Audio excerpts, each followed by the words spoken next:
Aitäh, ja istungi juhataja, lugupeetud peaminister.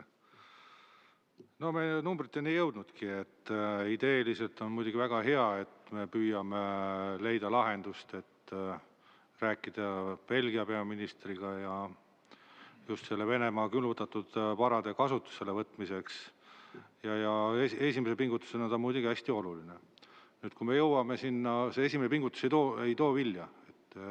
Martini küsimus oli see, et mis on siis edasi, see ühislaen, et kindlasti on plaan B, plaan C ka olemas, et saaksite natukenegi avada, et mis on need suurusjärgud, kes selle ühislaenus võiksid osaleda, et me peame ju neid asju ette nägema ja samamoodi see tuleb ka tulevikus kajastada ka meie eelarves, kui me hakkame seda laenu tulevikus tagasi maksma, et milline kujuneb Eesti maksumaksja laenu tagasimakse suuruseks.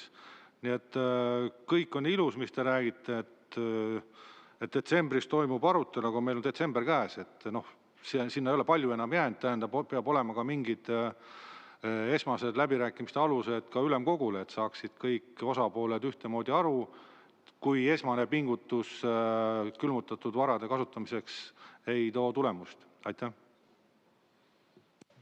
Palun.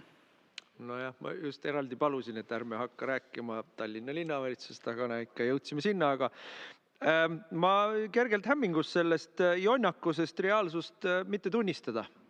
Et on täiesti selge, belglased on öelnud täiesti üheselt välja, nemad sellega nõus ei ole. Belgia on selles mõttes oluline siin, rohkem isegi oluline kui see, et näiteks ungarlased või poolakad või tšehhid on öelnud, et nemad seda ei poolda. Selle peale kõik ehitavad õlgu. Aga Belgia on oluline sellepärast, et Belgias on reaalselt see nupukene või see kang, kes saab kontrollida nende rahade kasutusele võtmist. Sisuliselt nad on selle panga hoidjad.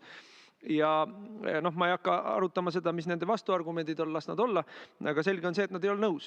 Ja ka Euroopa Keskpank ütleb, et nii ei saa teha, seda ei tohi teha. Täiesti selgelt ütleb selle välja, et me võime siin edasi jaurata, et komisjon tuleb uue plaaniga ja 3. plaaniga ja 7. plaaniga ja pakub välja veel udusema sõnastuse, mis justkui peaks olema kompromiss, aga see ei tööta, lihtsalt see ei tööta. Ja tegelikult, ratsionaalne tegevus on siis arutada. Ma ei vaidle ka vastu, et tore oleks, kui venelased maksaksid sõjakahjud kinni, et me keegi sellele ei vaidle vastu, aga see mudel on surnud. Sellest mul on hämming, et ei saada aru. Ja ma küsingi, et mis need mudelid on? Ütlesid, et tollid Vene kaupadele.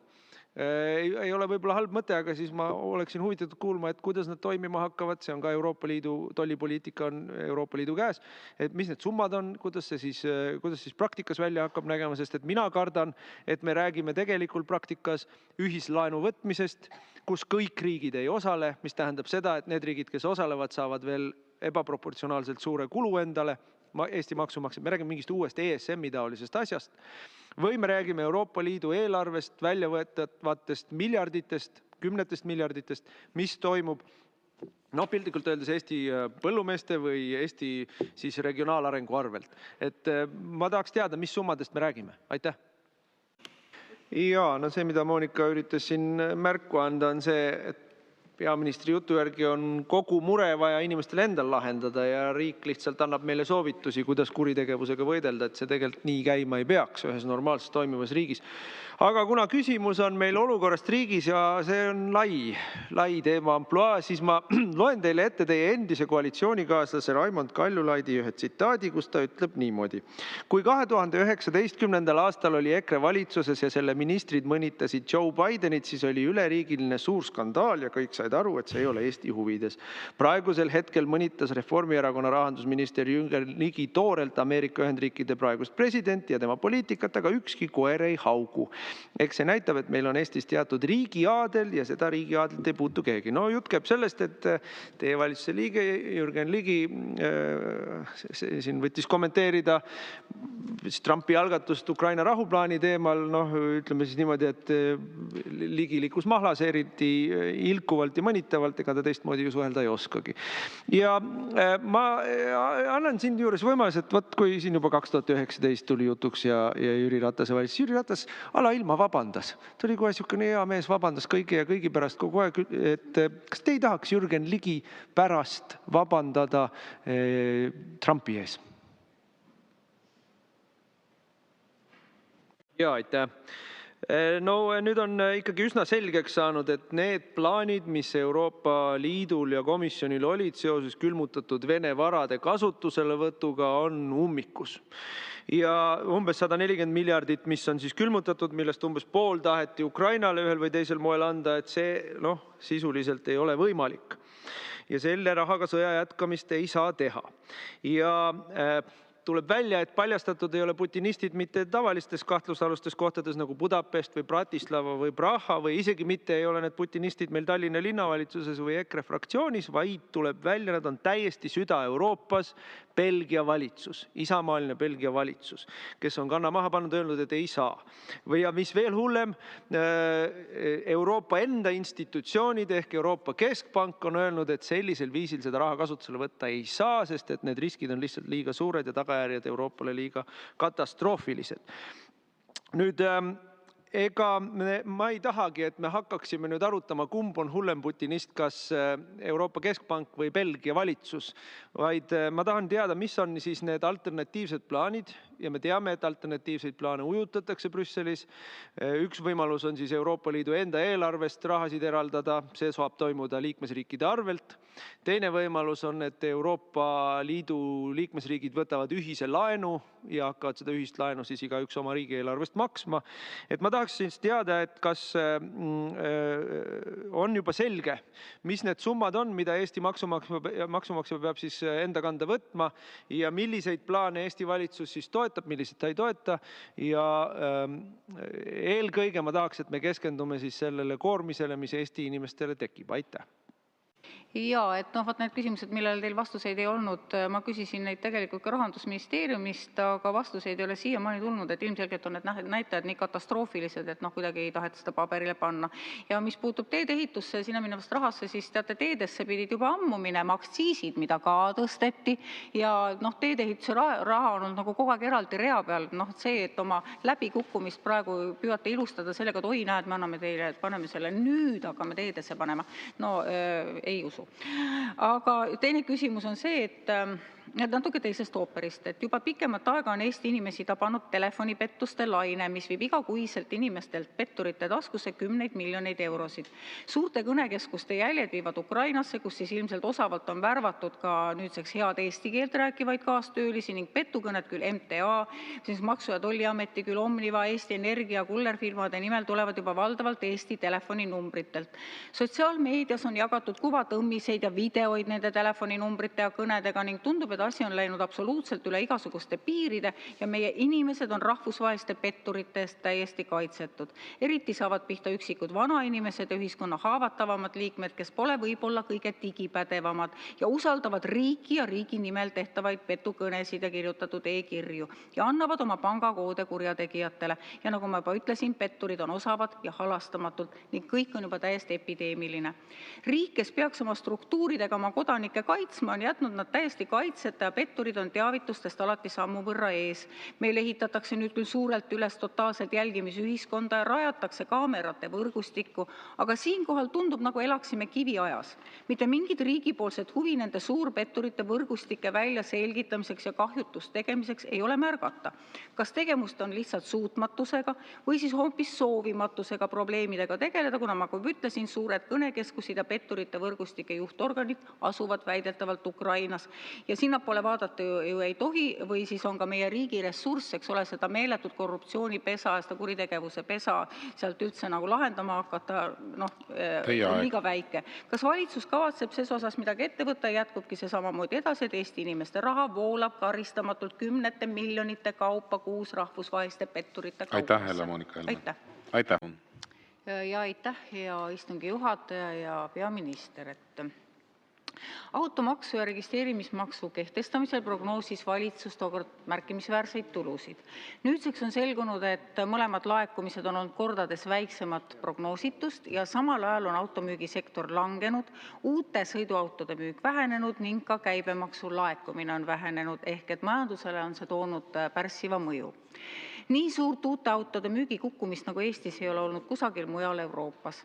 Eestis oli uute autode müük septembris võrreldes aasta tagusega langenud 44,5% ja kokku kogunes tänavu 9 kuuga langust aasta võrdluses 40,5%.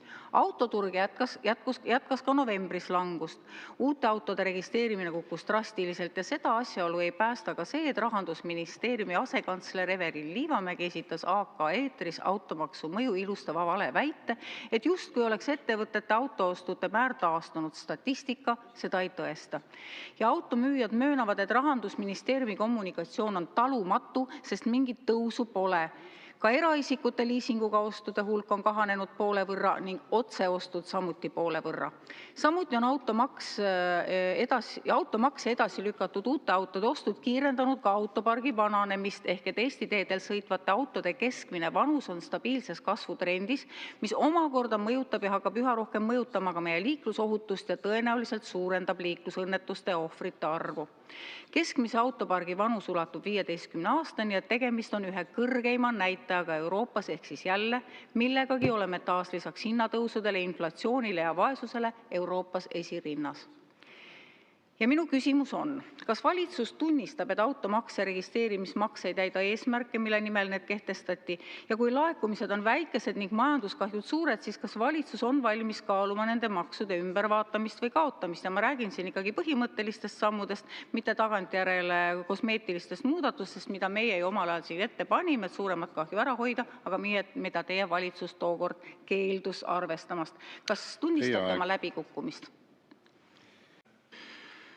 Esiteks mingit hüsteeriat ei ole, et ei maksa selliste süüdistustega vehkida, aga küsimuseks jääb siiski see, ja palun vastake sellele nüüd ikkagi sisuliselt, et kui koolidesse viiakse sisse LGBTIQ teemade käsitlus nii ajalooõpetusse, ühiskonnaõpetusse kui inimeseõpetusse, kas te saate kinnitada, et lapsevanematele säilib vabadus mitte lubada oma lapsi nendesse tundidesse, kus selle ideoloogilise programmi elluviimist siis tundides teostatakse? Ja teiseks, kui võetakse vastu seadused, mis keelavad näiteks seksuaalse sättumuse alusel diskrimineerimise nii-öelda ka teenuste osutamisel, kas näiteks pulmafotograafidele, näiteks kondiitritele, biopaikade omanikele jääb vabadus mitte rentida välja näiteks oma biopaiku või osutada oma teenuseid niinimetatud homopulma läbiviimiseks? Või viib see erakond, mille esindajad olete, mis iganes selle nimi nüüd oligi, ma ei mäleta praegu täpselt, ellu sellist programmi, kus tegelikult mingit ruumi sellisele südametunnistuse vabadusele ei jää? Aitäh! Ja suur tänu! No, võisime lugeda eile, või oli see üleeile, ERR-i vahendusel, et riik kinnitas, valitsus kinnitas LGBTIQ inimeste võimaluste õiguste edendamise tegevuskava. Ja ma mäletan, kui me alustasime circa 12-13 aastat tagasi kampaaniat Kaitskem üheskoos perekonda, siis me ütlesime, et kui see homo- ja transideoloogia jõustamine Eestis jätkub, siis me jõuame ühel hetkel sinnamaani, kus hakatakse koolides ja lasteaedades õppekava osana juurutama sedasama ideoloogilist programmi. Ja samuti võetakse vastu sellised seadused, mis siis ei võimalda enam inimestel jääda truuks oma tõekspidamistele, kui need juhtuvad olevat vastuolus selle programmiga.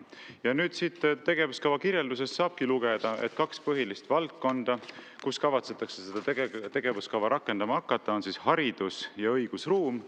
Hariduse kohta öeldakse näiteks edasi, et tuleks aastaks 2028 riiklikesse rahulolu- ja koolikeskkonna küsitlustesse lisada küsimused, mis võimaldavad regulaarselt hinnata, kui turvaline ja kaasav on koolikeskkond LGBTIQ õpilastele, õpilaste endi, õpetajate ja lapsevanemate hinnangul.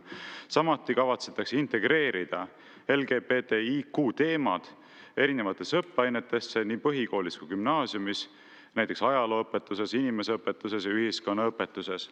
Ja õigusruumi kujundamisel saame lugeda näiteks seda, et muu hulgas siis võetakse vastu sellised seadused, mis tagavad, et võrdse kohtlemise seaduses on seksuaalse sättumuse alusel diskrimineerimine keelatud tööelu kõrval ka toodete ja teenuste kättesaadavusel, sotsiaalteenuste saamisel ning haridus- ja tervisevaldkondades.